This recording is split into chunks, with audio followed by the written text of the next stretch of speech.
Welcome, welcome, welcome. Welcome to the Final Boss Podcast, Tuesday night edition, episode number 60. I am the Final Boss, and he is the Sensei, Big Mike. Welcome, everyone. Good morning, good afternoon, good evening, or good night. To all our fans and followers and supporters all over the world, thank you for the continued support. To my smarts, please continue to like, share, and subscribe the channel, the information, the social media, everything across the board. YouTube, Facebook, Instagram, StreamYard, TikTok, and Spotify. We're trying to get on Apple. That's been an arduous task, but it's coming along. It's coming. So look out for Apple Podcast coming soon. Man, we got a great show tonight. We're gonna go back to our roots of how we got started and talk about survival. And we're gonna be talking about survival, which pretty much how we started. We had an episode in the first season where we were talking about bug out bags and bug in bags. We're going to reiterate some of those concepts and bring forward to tonight's episode, bug in, bug out, what to do in case of an apocalypse. Listen, but before we get into that, and before I get into the brass tacks, go get some merch. The Final Boss Pack podcast is a movement. Listen, my birthday's coming up. I'm having a sale. Go get some merch. The website is www.thefinalbosspodcast.com. One word. We got hats, we got sweatshirts, we got hoodies, we got t-shirts, we got polos. We got dog tags. We have all types of things that support the Final Boss movement. Please go get those and support us. We greatly appreciate your support. So tonight's episode 60, brass tacks. Brass tacks tonight is coming from Charles Darwin. Charles Darwin. Tonight's brass tacks. It is not the strongest of the species that survives, nor the most intelligent that survives. It is the one that is most adaptable to change. Las cucaracha. Yes, sir. That's the brass tacks for tonight, coming from Charles Darwin. Hey, man, listen. We get ready to get into it, and it's great. It's always a pleasure. It's great to be here, especially when I have the Sensei on, man. We talk about the most difficult of conversations and discussions, and tonight is no different. So it's fascinating, but let's be real. Let's be real. Tonight's conversation is a little terrifying. Disaster preparedness. And we're talking about the what ifs, the worst case scenarios, the stuff that keeps you up at night. I know it keeps me up at night because I think about it all the time. And who better to help me navigate through this than the Sensei? So with that being said, the floor is all yours, sir. Well, I'm a little running dark today because of where I'm sitting at, because I'm out and about. But so I don't have the cool effect. But so we'll just get it going. So okay, we talk about, and you're watching the movies and you hear all the big apocalypse, and you say, okay, well, what does that mean in real terms? Because it comes down to not what's fantasy, but what's reality. Mm-hmm. And the actual threats, the things that truly happen. And I'm not talking about the lights go out for 2 hours. I'm talking about days, weeks, months. Now we're talking true disaster. Ask the folks over in North Carolina who had a flood come by and hit them. Right. Ask them about, are you ready for that? Were you ready for that? Were you prepared before it happened to you? Because here's the deal. The bottom line comes to this. You must prepare for everything in advance. We used to say in the Army, it is worth a gallon of sweat in peacetime to avoid shedding an ounce of blood in war. Right. Better to have than not to. Okay? You shed a gallon of sweat in peacetime. Am I cutting off? Sorry. Yeah, yes. It is worth a gallon of sweat in peacetime to shed, right, versus an ounce of blood in war. So be ready, which means no matter what happens, you need to be working all the time at this, because if you don't practice a skill, you don't have the skill. Look, if you shoot weapons, that's great, but if you don't shoot weapons every 30 days, you lose the skill. And when the skill's gone, what does it take to get it back? So we're talking things like the big stuff, natural disasters, hurricanes, floods, tornadoes. A tornado comes through your town and tears your house up. Yo, your sound is going in and out. Oh, let me try something. Okay, I'm gonna make an attempt here. So, all right, give me a moment. All right, my connection might not be as strong as it should be. Okay, so I'm coming right back to you. Hang on, I'm gonna give it a shot. Let's see.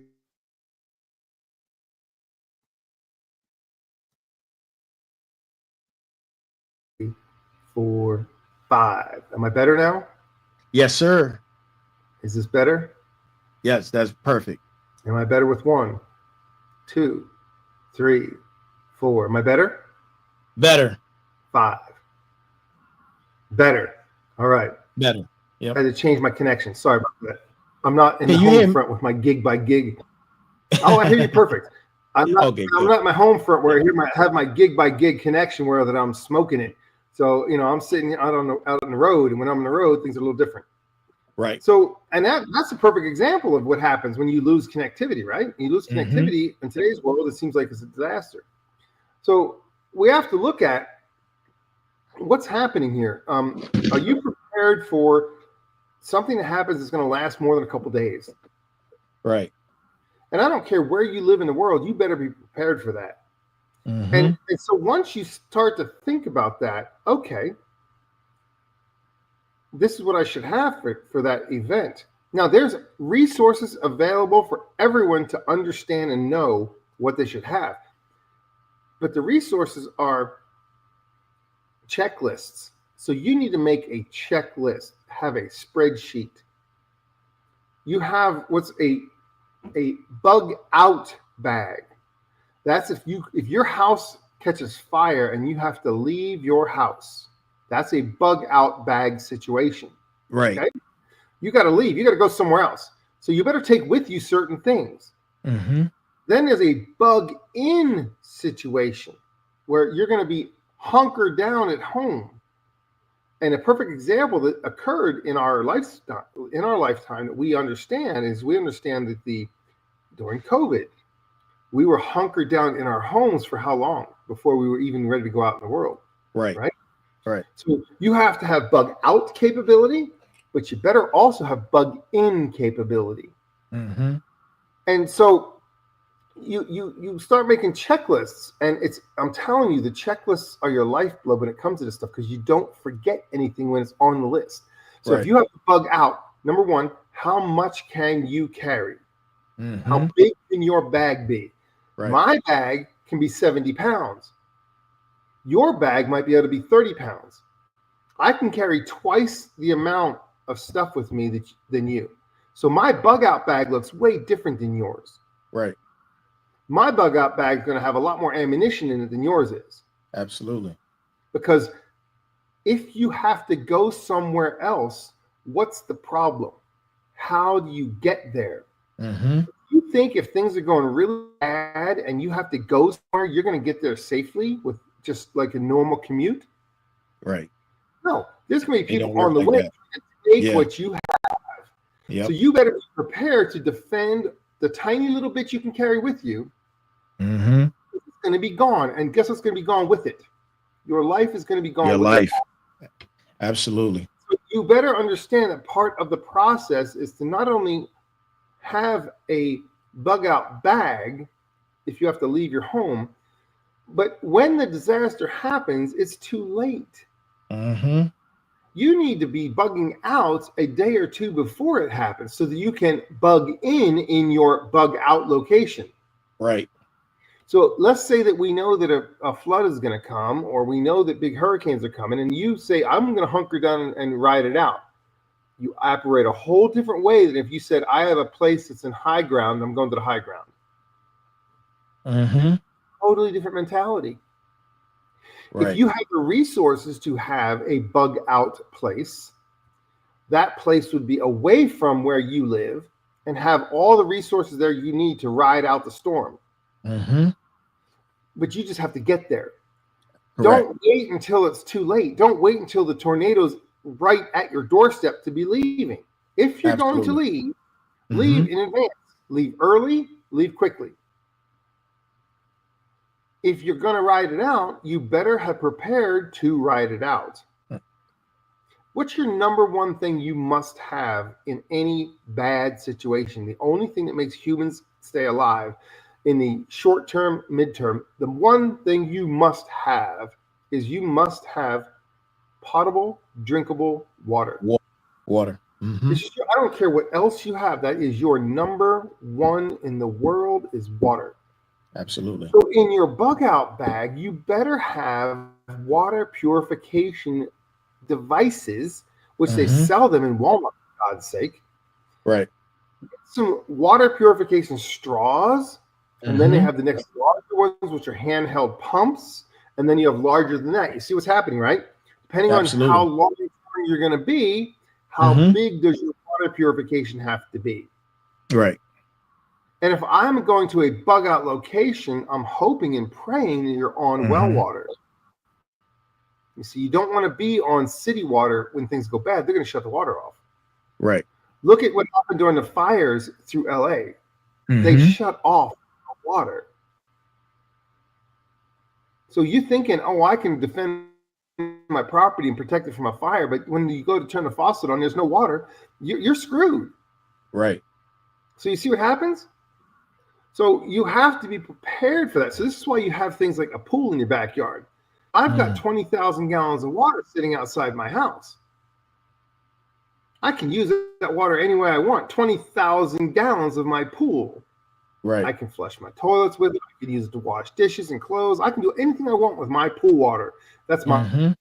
I also have my own well, so I can pump my own water by turning on my generator. I have the ability of self-sustaining. I would never bug out. I will only bug in. Bug in is different because it is my position that I'm at, is my home defensible? Can I protect my home?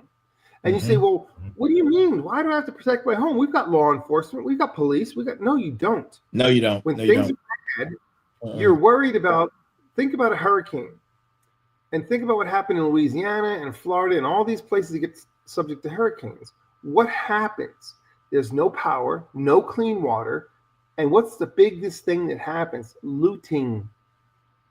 So if I'm in my home hunkered down and people come to try to loot my home and steal what I have, I must be able to defend what I have. Absolutely. This is huge. This is not a small thing. So you must know, I have to know that I have two kinds of bugs, bug in and bug out. If I'm bugging out, I'm going somewhere else. It better have everything I need already there. And my biggest thing is get there. Now, Mike, you just brought up a valid point that I want to touch on real quick.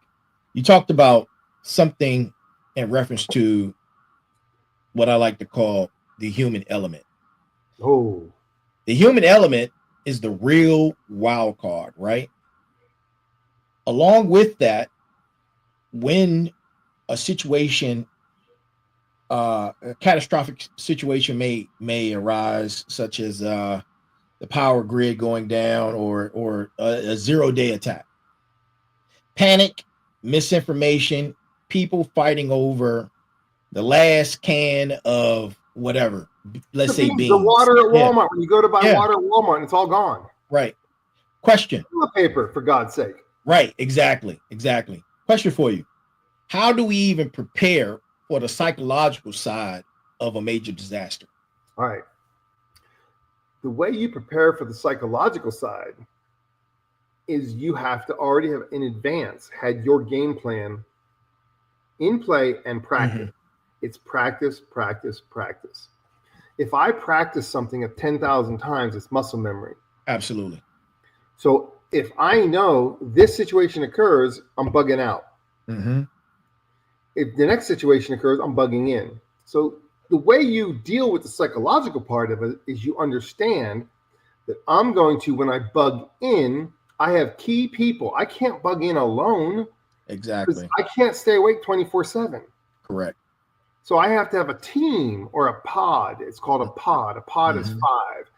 I have to have a team that when things start to go weird, their job is to get to me. Right. I am the bug in location. This is where somebody else bugs out to. They've got to get to me. If they can get to me, then we together can bug in as a group. So I know as a bug in location, I have to have more resources for more people than just me. Right. I have to have enough to have 10 people in my house for 10 days, 100 days. I got to be ready for all of that. The way that I can do that is I make lists and follow the lists. Okay. If I can't be the bug in place, the next bug in place must have the same resources so that 10 of us can get there and survive for 6 months. So, and you got to think, how long is it going to take? Yeah. Psychological part comes in when you're not ready. Right. If I'm ready and it happens, I'm in my mode. You already have the mental preparedness in place. When we had 9/11 happen, I was at work, working in the corporate world. We were on the 6th floor, and 9/11 happened. I was at work, and I was so calm. And everyone looking around me is going, "Why are you so calm?" And I said, "Because my entire life I've been preparing for this moment." Right. So I know whatever happens, I'm ready. I practice every situation that can happen. So therefore, I'm ready. I prepared my whole life for this. So I'm like excited, not scared. This is how you deal with the psychological part. Right. Train and prepare for what's going to come, and you're never caught off guard. Train. We teach it in the military. All you do is train. Look, I can't do it alone. I have to have a team of people. I can't just be a hermit because you're going to come and take all my shit. Right. I have to adapt and overcome. Right. I need to have other stuff. I got to level up. I got to get better than where I am right now. Right. So you look at what's the pros and cons. Well, before you mention that, I was going to ask you something before you mention that, man. You bringing up a lot of critical points tonight. And listen, smarts, please take notes. This is the episode where you need to be taking notes because you're not prepared. And I know you're not prepared. So you need to take notes and have follow through and accountability on this particular subject matter right here. And it doesn't matter how many times you go back and watch it. This is for you. I'm prepared. Sensei is prepared. Trust me. And we capable of defending our castles. We're prepared. We want to get you prepared. So with that being said, this particular bug in, bug out strategy has those are the two main strategies. Bug in, bug out. House. What are you gonna do? Just walk outside and just get me? Right. So your opinion, what are the pros and cons of each? Okay. Here's the deal. It depends on where you are. So you have to look, where am I at right now? Right. Am I in a very populous area already, or am I in a place that's less populated? Less populated is better for you. more populated becomes difficult because the resources are scarcer over that many people. The stores don't keep enough stuff to keep people going for weeks and months. They run out in the first 10 minutes. Yeah. So you don't need to be going and running with everybody else to go get the last bottle of water. You've already had bottles of water at home. Already it's set up. Yep. Already set up. So preparation is everything. So now don't get me wrong. If you're going to go out in that world and go try and gather those resources that everybody else is, you can act like the rest of the sheep if you want to. But then you look like a sheep, which sometimes that has its own benefits. But now we're getting into subtleties that don't really matter in this conversation. The pros of bugging out. I already have a location. Somebody else has already done the bug in. Don't bug out to an empty cabin in the mountains. That's what everybody sees in the movies. Don't do that. That's stupid. Because 100 other people are going to go to that same cabin and take it before you even get there. Bug out to a location that someone else has already created as a bug in, and they know you're coming. You become now part of their pod. They're expecting you. You show up, you get fed and watered, and you now go on guard duty. It's business time. But this is what happens. When you bug out, you better have escape routes. You better have different routes. How am I going to get there? Am I walking, driving, bicycle? What am I doing? How am I going to get where I go? What can I carry? I can carry a lot in my car that I can't carry when I'm on my back. So you have to think, do I have a long-term bug out location I try to get to, and I have a short-term 1 or 2 hops to get there? Now we're talking some planning and strategy. Absolutely. But you're better off being, if you live on the lowlands, which is close to the water, and I'm not talking just about the apocalypse, I'm talking about natural disasters, okay? Yeah. So it's not just the apocalypse horror movies. It is the natural disasters. I've got floods that are coming. We had rain that hit us for 12 inches of water in one day. Oh my God, the flooding that creates. How do you get from place to place? Not that everybody else is trying to do the same thing. Right. You should have left 2 days ago. Correct. Don't wait to the last minute. If you wait to the last minute, just bug in and call it good. Absolutely. Take your chances. Absolutely.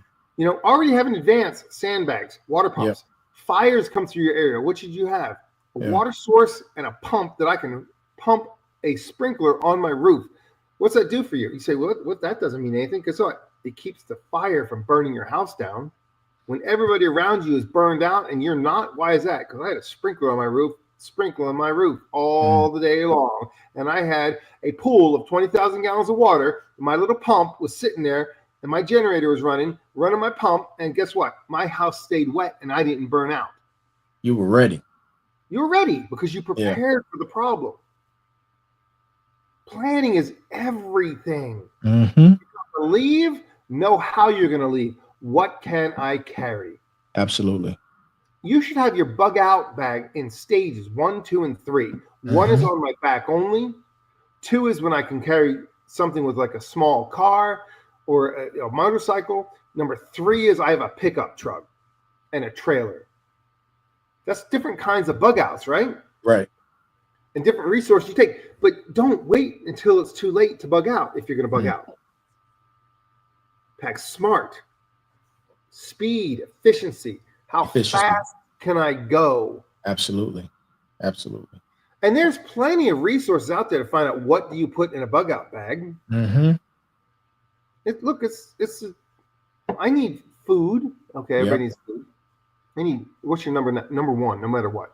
Right. Water. But what's actually, believe it or not, what becomes number 2 really fast if you're bugging out? Fuel. How far can I get? How far do I have to go?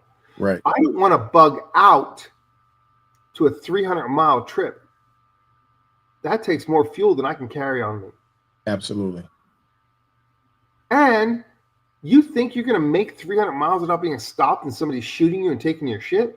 Yeah. Think about that. You have that point. Yep. Right? So it's pretty intense when it comes to bugging out. You're actually, in majority of people, you're actually better off bugging in. Right. I agree. This is where it comes down to community. You need to know your neighbors. Right. Because do you want your neighbor to say, I don't like you and I'm just going to kill you and take your shit? Or do you want your neighbor to say, hey, you and I are going to watch the door and make sure that nobody gets to our two houses? I protect your family, you protect mine. Absolutely. You see the difference? Yep. So that means not only do you have to have materials, food, purification, tools, backup power, all of that required, which is huge resources available to tell you what you need for bugging in and bugging out. Yep. Good human resource. Absolutely. But that's not, it's not just that, it's your skill set. Oh, yeah, definitely your skill set. Yeah. So, do you know basic first aid? You have the tools for basic first aid. Because a cut can kill you when things get bad. Absolutely. And before you just touched on something that I wanted to add on before you finish that statement. This statement is going out, and I hate to single a particular group out, but we have to do that because this is about critical discussions and conversations that are difficult. Single ladies, hear me out. Single ladies, if you don't have a firearm, you need to start that process immediately. Start working on getting whatever your state allows you to have, your hand qualification license or whatever procedure you need to go through to purchase a firearm. You need how to use it. Yes, I was going to get to that point. You need to be taking classes on how to use it. And then once you're proficient in using it, you need to practice loading and unloading a firearm. That is a particular skill set. You need to understand how long and how fast that takes. That is a process. And if you're not proficient in it, you can lose your life. You may have a firearm, but if you're not proficient in loading and unloading and knowing what you're doing, it can cost you your life. If I got a pistol with 10 rounds and my 10 rounds are gone, I better know how to get another 10 rounds in that weapon pretty fast. Absolutely. And if I don't have enough magazines with enough rounds already preloaded, I got to stop and pull out of my box and one round at a time. And I'm nervous. Man, you better be good at this. You better be good. You better be good at it.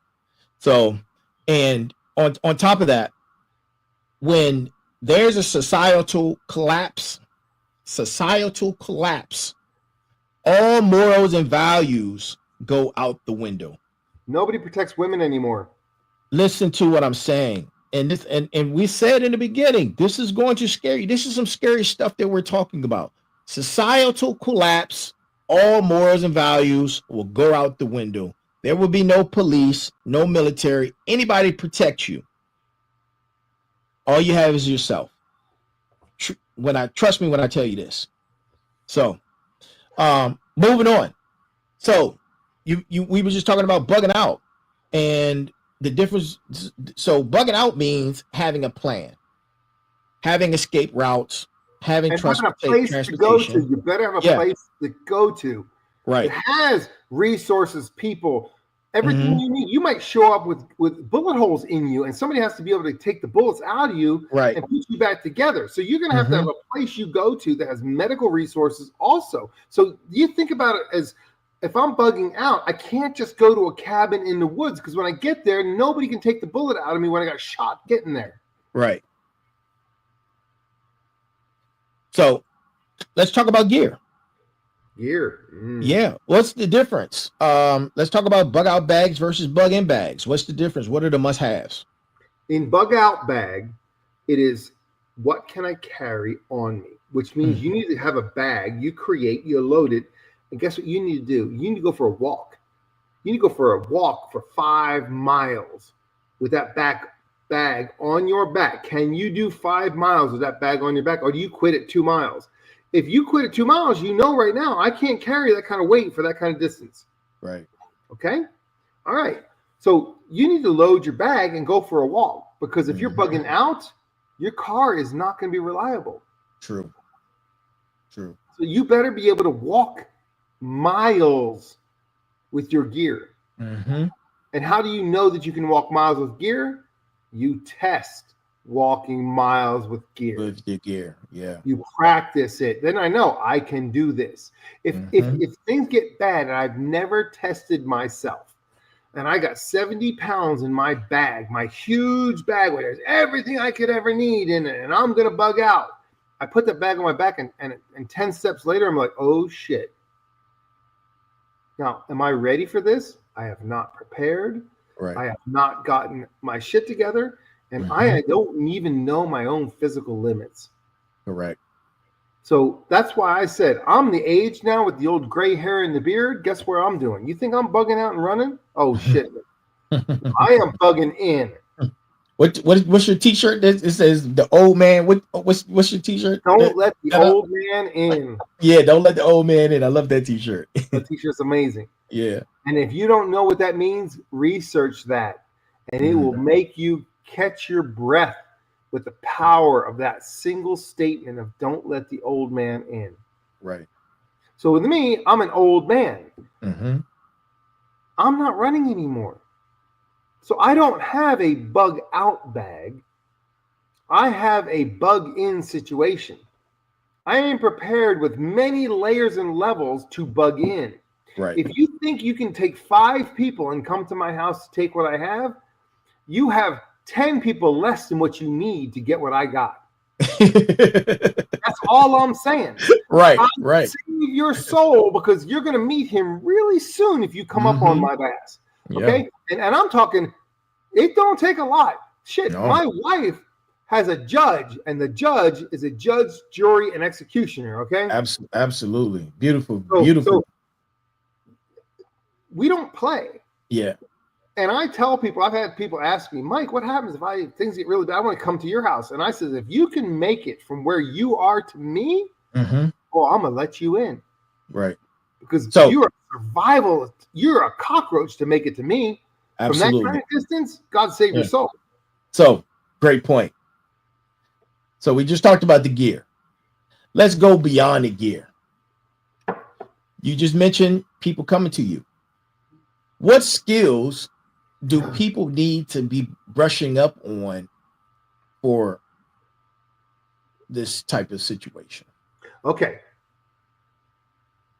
So to brush up on, okay.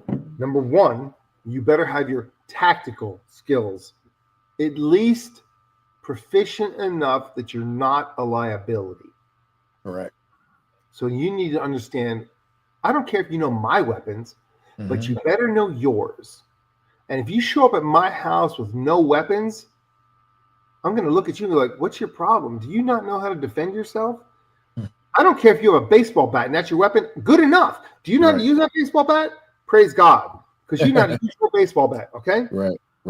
But if you show up at my house with nothing and all you are is a leech, you're going to lay at the end of my driveway as a lesson to everybody else that says, don't care. Because you have to have something to contribute. If you can contribute medical knowledge, right, food processing and water purification knowledge, building knowledge, how do I build a defensible position? Do I know how to use tools? Do I do mechanical knowledge? You have to have something that contributes. If you don't contribute to the cause, you are a drain. And no one is going to let you into their pod in their bug out or their bug in location if you can't bring something to the table. And you might come there with a shirt on your back. But if you got skills, you're allowed in. You're allowed in because you have skills. Shit, you can come to my house, and if you're a drone operator, hallelujah, I'm letting you in. Drone operator right here. I'm letting drone operator. Why is that? Because a drone operator is my defensive perimeter expanded. Absolutely. See, I'm looking for skill sets. People that can bring something to the table. If you can't bring anything to the table, you have no value. If you have no value, you are a drain. I'm not going to protect you when things get bad. Absolutely. And you can say that, well, I'm your family. I'm saying, no, you're my relative. My family is who I choose in my heart and my soul. Mm-hmm. There's a big difference between family and relatives, okay? Relatives, Absolutely. we may even have the same DNA, but guess what? Mm. You're not my family. You can choose your family. You cannot choose your relatives. Remember that. And when you choose your family, those are the people you will die for and you will kill for. You know what? I am not all that. I want to die. I'll die for you. No. No. I'm not going to die for you. I'm going to bury bodies for you. Mm-hmm. See, in the mentality, Absolutely. I'm a warrior. I'm not going Mm-hmm. to die for what? Nothing. But Right. I will kill for you. That's my family. Now, in knowing that mentality, when you want to bug out, you better have a place that you can bug into that will accept you. Don't Right. show up on the doorstep saying, I don't know how to do anything, but I'm going to eat all your food. Right. You think someone's going to let you in just because they like you? Oh, no. Because Hell what no. occurs is when things get bad, the entire perspective of the mentality changes. Absolutely. Instead of being in the hierarchy of thinking, instead of being up here, we become very close to down here. Mm-hmm. Survival is number one. Can you contribute to my survival? If you can, you're allowed in. If you cannot, you're not allowed in. Speaking of contributing, let's pivot. But Pivoting. we have something to do. It's about contributions, Mm-hmm. but it's bartering. Oh God, yes. Yeah, trading without money. How do you get we from one do place that to another with no effectively? cash on your hands? Right. Bartering is going to be the tool that matters, because when money is all digital, which that's coming, right? How do you create a transaction with somebody else that says, I have this, I can give you this if you give me something else? That's bartering. So you cannot barter with a block of gold. It's too valuable. Right. I can't barter a block of gold for some eggs. Oh my God, no. Mm-hmm. But I can barter a dime that says I'm 99% silver and I'm a little dime, and I'll trade with that dime for a couple of eggs. Right. But I can't take a bar of gold and trade. So you have to something of value. I will tell you, what is the most valuable thing when things get bad to trade? I'm going to say it straight up. Straight up. It isn't gold, it isn't silver. Ammunition. It is ammunition. Because everybody can have guns, but if you got no bullets, they're useless. Absolutely. So if you're a person who thinks that you need to be able to barter, the number one thing you should have in your possession, and I'm not talking it's very difficult to get. I'm talking about every tiny, it's called a brick. You can put 2 bricks and a half in a little tiny box you can carry. That's 1,500 rounds of 22 ammunition. Okay? You need to have, number one, 22 bullets, because they come in little tiny boxes, and I can trade a box of bullets for some eggs. Right. 22, you need to look at your calibers. Number one caliber, 22. Hands down. Number 2, the most popular, 9mm. 9mm. Yep. After that, you can branch. You can go either pistol, which you go 45, or shotgun, or you go shotgun. And then after that, you go into rifle rounds. And the 2 rifle rounds you need, 3 rifle rounds you need. Number 1, 5.56. 5.56. The next one is called 7.62. There's 2 kinds. Yep. One is NATO, which is your 308. About 39. Yep. That's for your local weapons. And then your Russian weapons or Kalashnikov weapons are on the 7.62 39. Yeah. So you have the different rounds. So number 1, 22s. Number 2, 9mm. After that, branch into your shotgun next. Right. Your shotgun, and I'm talking birdshot. Yeah. If you do shotgun rounds, that's 2 rounds you get, period. One is a slug, and the second one is double op puck. Absolutely. So those are your rounds that matter, because in bad things, I can take a 12-gauge shotgun and clear the entire area in front of me in moments. Right. Okay? So a 12-gauge, 9mm, 22. Right. After that, rifle rounds for longer distance. But short-term, up close and personal, 22 per volume. Okay? 9 mil for everybody has 9 mil. They got pistols. Everybody has a 9 mil. 9 mil. And then the next one, 12 gauge shotgun. Yep. You should, on your person, if you have any kind of barter thing in your mind, you should have a minimum. I'm talking minimum. I'm not talking convenience. I'm talking bare minimum. You should have 5,000 rounds, which is 10 bricks of 22. 5,000 rounds of 22. You should have 2,000 rounds of 9 millimeter. You should have 1,000 rounds of 12 gauge slug and 1,000 rounds of 12 gauge double up buck. After that, diversify. But until you have that, you don't have enough to be able to trade with, because you have to have enough for you and somebody else. Right. I want eggs. You know what? Let's talk about eggs for a second. Okay. You realize you can store eggs for a year and a half? 1.5 years. You can go online to Amazon and buy some.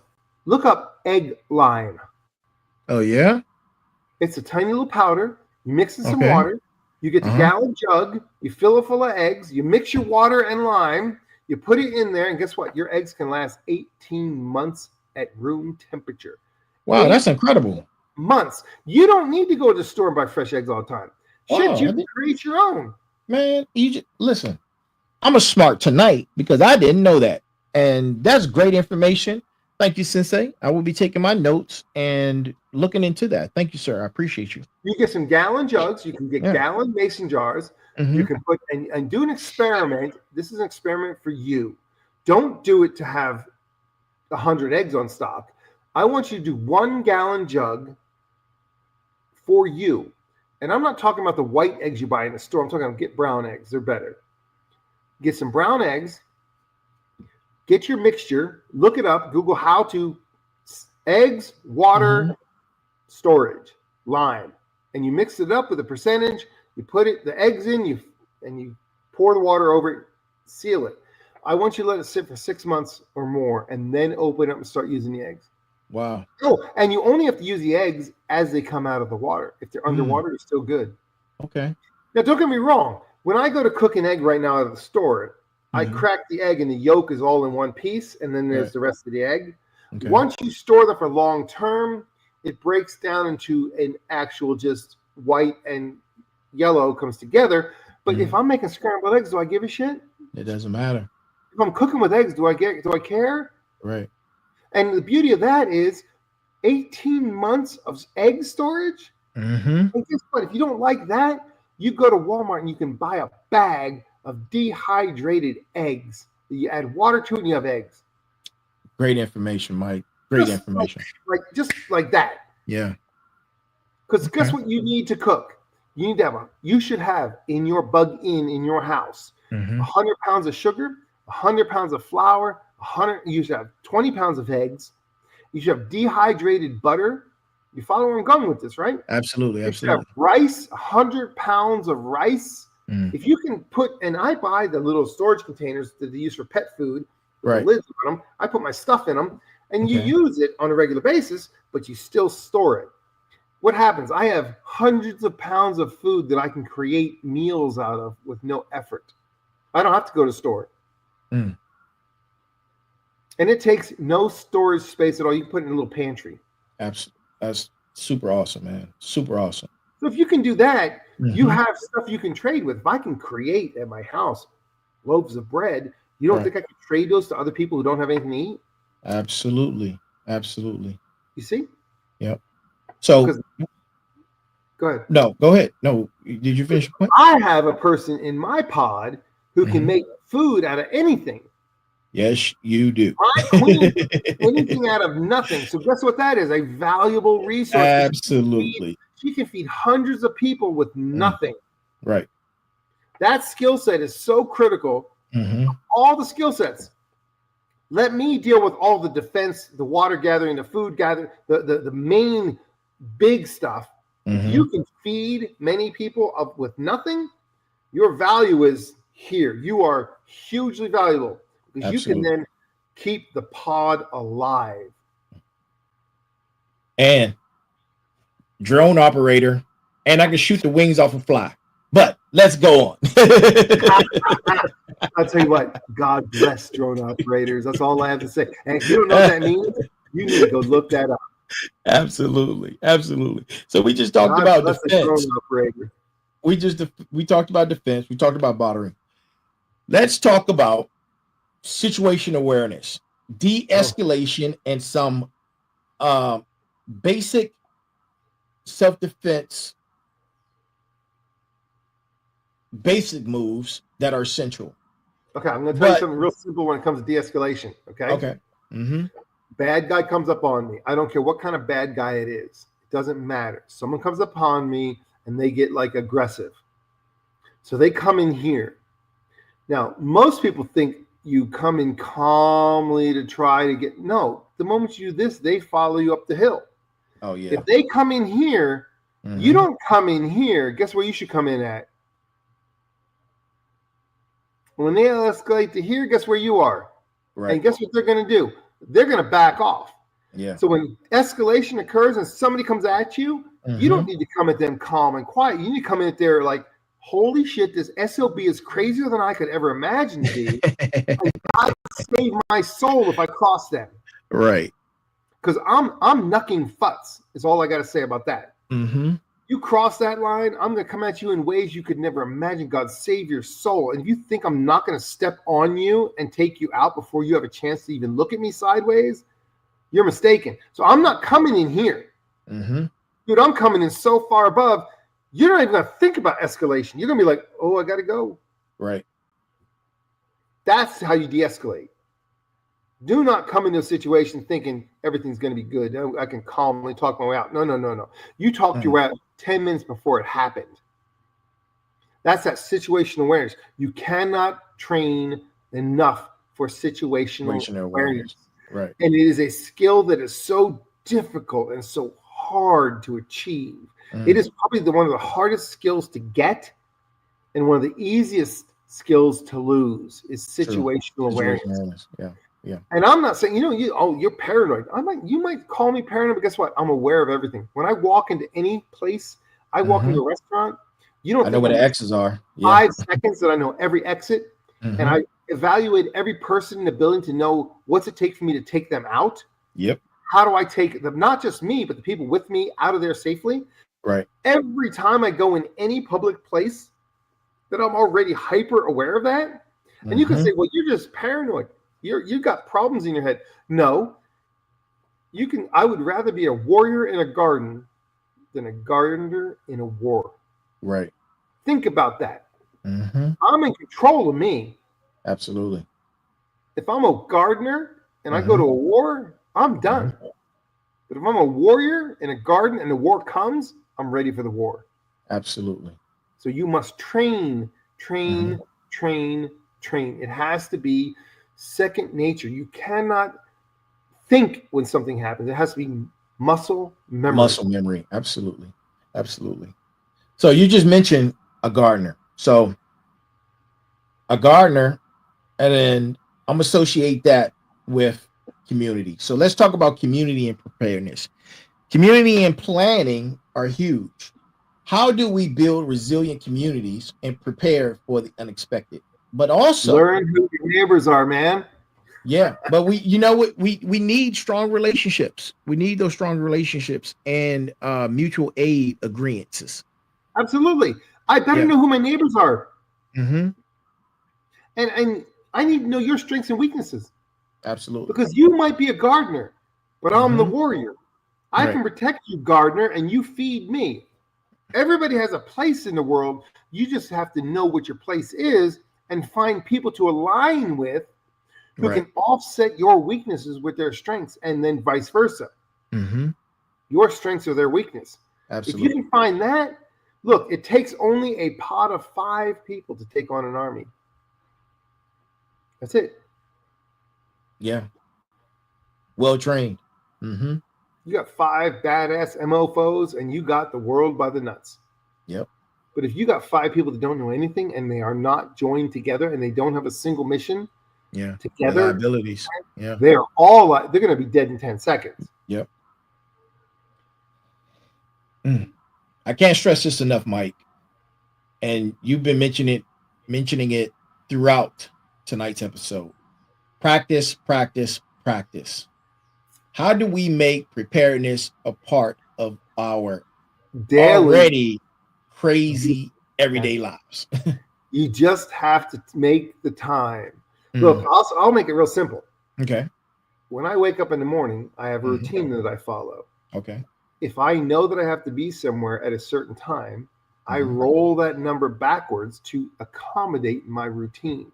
So if I have to be somewhere at 8, I know that I have to wake up at 5. If I know I have to be somewhere at 7, guess what time I'm waking up? 4. Why? I can always accommodate my routine knowing where I have to be. So my routine doesn't have to change. Absolutely. I have certain things that I do every day, like clockwork. And I check them off. They're checked off like you wouldn't believe. Every day, ding, ding. I make my bed. Ding, done. Okay? Yep. I have a certain series of events that must occur every day. The routine creates for me muscle memory. Right. If I have to be at the airport at 5 o'clock in the morning, what time do you think I'm waking up? I'm waking up at 2. 2 o'clock. But I don't care. Yeah. Oh, 2's too early. No, it isn't, because why? I wake up, I start my routine. By the time 5 o'clock comes around, I'm in like Flynn. Yeah. I'm prepared. I'm not waking up at 4:55 going, oh my God, I'm a mess. No. You have to understand the concept. How do you as a person function? And if you can understand you as a person, you need to know that anyway, because if you don't know who you are nothing. You're a leaf in the wind. You must learn who you are. What makes you tick? Dwight, what makes you tick? Absolutely. If you personally don't know that, how can I ever be a part of you? You must know who you are, just like I know who I am. I have to know my limits. What can I do? What can I not do? How much work can I do without falling apart? Right. Everything that goes along with I have to know intimately. Once you know who you are as a person, you can then begin to contribute to something that's bigger than you. But Absolutely. You cannot do it if you do not know who you are. And you say, where do I start in this mess? Number 1, center. You have to know, how do you think in bad situations? Are you a run away, freeze, or run towards person? I don't care if you're a runaway person. That's okay. Yeah. Know it, prepare for it. If I'm a freeze person, it says if something bad happens, a car catches fire in front of me and I just stop and I can't move, that's okay. Know your limitations. Absolutely. If you know who you are, you can contribute to the event no matter what it is. But you must train. I cannot say enough. Prepare, train, make lists, double check your lists, rotate your inventory and stock. Make sure that whatever you have is ready at any time. If I have a bug out bag, I don't let it sit for 10 years. I check my bug out bag on a regular, I unpack it, I repack it. Oh, that's too old. Get rid of that. Put a new one in. You get ready for what's going to happen so that when it happens, it's not a surprise. You don't care, and you follow the check boxes. Yeah. 1, 2, 3, go. 1, 2, 3, stop.